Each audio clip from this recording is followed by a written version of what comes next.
आध्यात्मिकता क्या है? इस शब्द का अर्थ आज अलग अलग प्रकार से बताते हैं।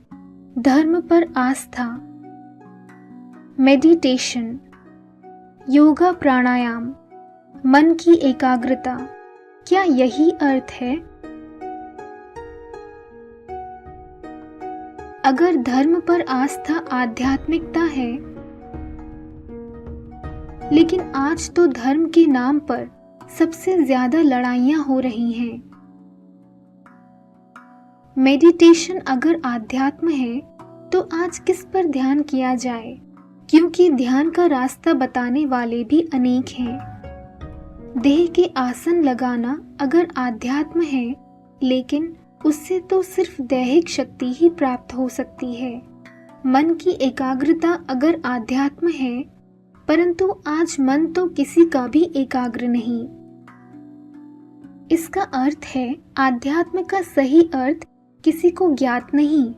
इसलिए आज इतने मेडिटेशन सेंटर, योगा प्राणायाम करने के बाद भी इस दुनिया का उत्थान होने की जगह पतन ही हो रहा है, क्योंकि हर मनुष्य स्वार्थी हो गया है। स्वार्थ के आधार पर किए कर्म से सिर्फ पतन हो सकता है, उत्थान नहीं। एक ईश्वर ही है जो निस्वार्थी है, वो ही इस सृष्टि का हर प्रकार से उत्थान कर सकता है। इसलिए आज सभी किसी न किसी रूप में उस ईश्वर भगवान को श्रेष्ठ भावना से याद करते हैं। आध्यात्म ज्ञान सिर्फ भगवान ही आकर देते हैं, इसलिए उसके सही अर्थ की व्याख्या भी वही कर सकते हैं।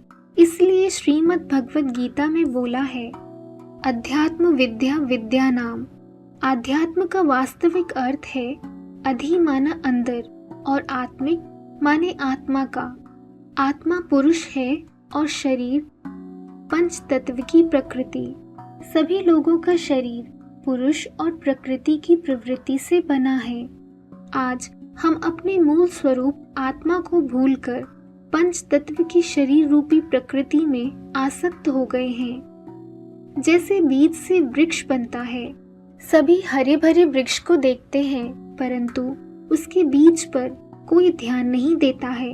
उसी तरह सिर्फ इस शरीर के सुख के लिए सोचते हैं, परंतु आत्मा के उत्थान की ओर कोई ध्यान नहीं देते।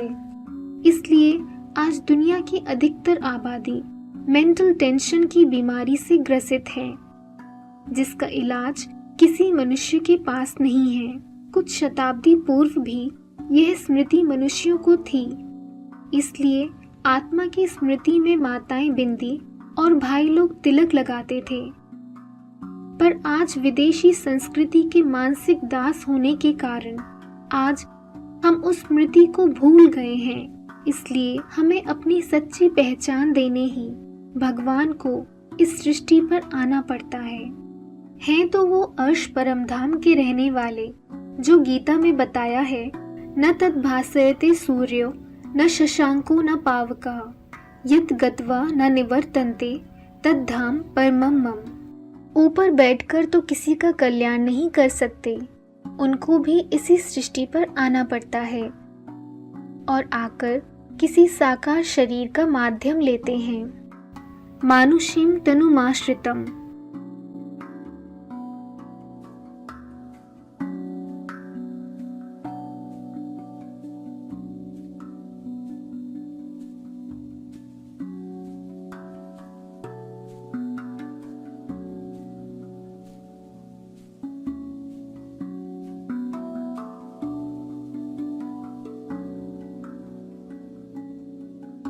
और आकर गीता ज्ञान देते हैं, जिसको सबसे पवित्र बताया है। नाहि ज्ञानेन सदृशम पवित्रम इह विद्यते। जिस ज्ञान की बहुमूल्यता को सभी धर्मों ने माना है, क्योंकि भगवद गीता किसी भी धर्म पर नहीं बनी है, वो प्रत्येक मनुष्य के लिए है, जिसका ज्ञान जीवन में अमृत के समान है। बाकी अन्य कोई भी धर्म ग्रंथ या शास्त्र में जीवन उपयोगी ज्ञान नहीं है।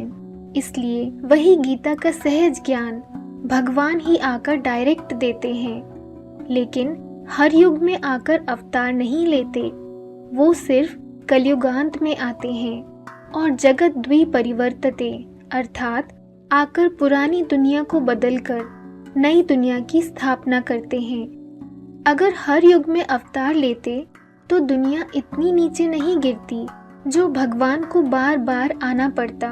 सन 1936 में आकर राजस्व अश्वमेध अविनाशी रुद्र गीता ज्ञान यज्ञ की स्थापना करते हैं, जब इस दुनिया को समाप्त करने की सामग्री भी तैयार होने लगती है, क्योंकि पुराने नियम, अनेक धर्म, रीति रिवाजों का खंडन होना आवश्यक है। जब सब एक होंगे तभी इस दुनिया में सच्ची सुख शांति स्थापित होगी। इसलिए आज मनुष्यों के द्वारा अनेक विश्व शांति सम्मेलन करने के बाद भी शांति की जगह और ही अशांति बढ़ती ही जा रही है। शांति सम्मेलन से नहीं, मन को एक में एकाग्र करने से आती है, और वो एक और कोई नहीं, सिर्फ भगवान ही है। दुनिया में ज्ञान तो आज बहुतों का है, परंतु सभी वेद, ग्रंथ या शास्त्रों का ज्ञान देते हैं। एक भगवान ही है जो आकर नित्य नया ज्ञान देते हैं, जो आज तक किसी ने नहीं सुनाया। ये राजयोग सीखने के लिए कोई झांझ, मृदंग, मजीरा बजाने की दरकार नहीं है।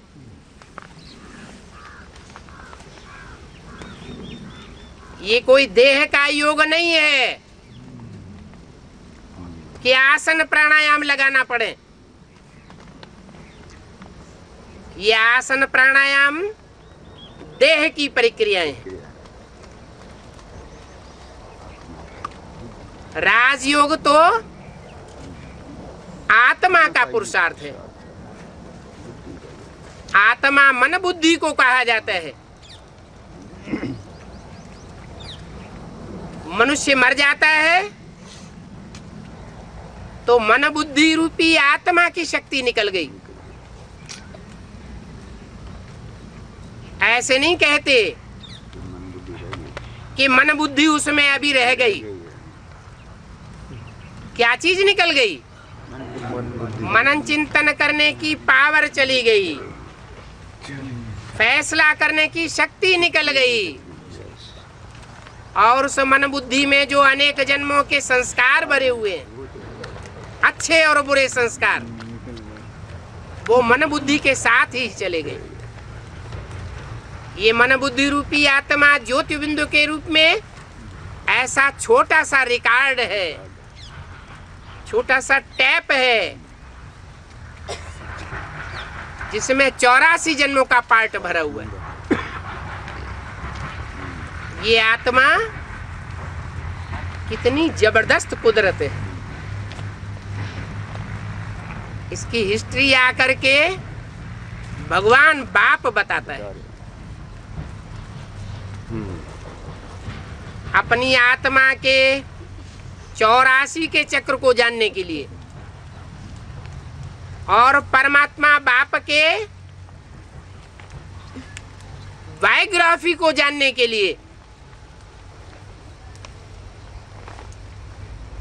इस एक संगम युग के जन्म में ही मनुष्य मात्र को मौका मिलना है, और मिलता है, मिल रहा है। इसके अलावा और कोई जन्म नहीं होगा जहां मनुष्य आत्माएं अनेक जन्मों की राजाई प्राप्त कर सके। ये जन्म जन्मांतर की राजाई भगवान आकर के देते हैं, लेकिन जो पढ़ेंगे वो प्राप्त करेंगे। इसलिए संपूर्ण विश्व में शांति स्थापित करने और सारी दुनिया को एक सूत्र में बांधने का भगवान का कार्य सन 1936 से चल रहा है, जो आज आध्यात्मिक विश्वविद्यालय के नाम से भारत देश में ही नहीं, संपूर्ण विश्व में अनेक मिनी मधुबन या गीता पाठशालाओं के माध्यम से फैलता जा रहा है, जिसमें विश्व की कोई भी जात पात, पद, भाषा, वर्ग के लोग छोटे बच्चे से लेकर वृद्ध तक इस ज्ञान को निःशुल्क प्राप्त कर सकते हैं। नई दुनिया जिसे स्वर्ग जन्नत कहते हैं, और पुरानी दुनिया जिसमें हम रह रहे हैं, ये दुनिया अभी समाप्त होने वाली है और फिर से लक्ष्मी नारायण का राज्य आने वाला है, जहाँ नर नारायण जैसे और नारी लक्ष्मी समान होगी, जहाँ एक मत, एक धर्म, एक जाति, एक भाषा होगी, कोई प्राकृतिक आपदा नहीं आएगी। उस सुख की दुनिया में ले जाने के लिए ही भगवान आए हैं, क्योंकि उनकी मनोकामना ही है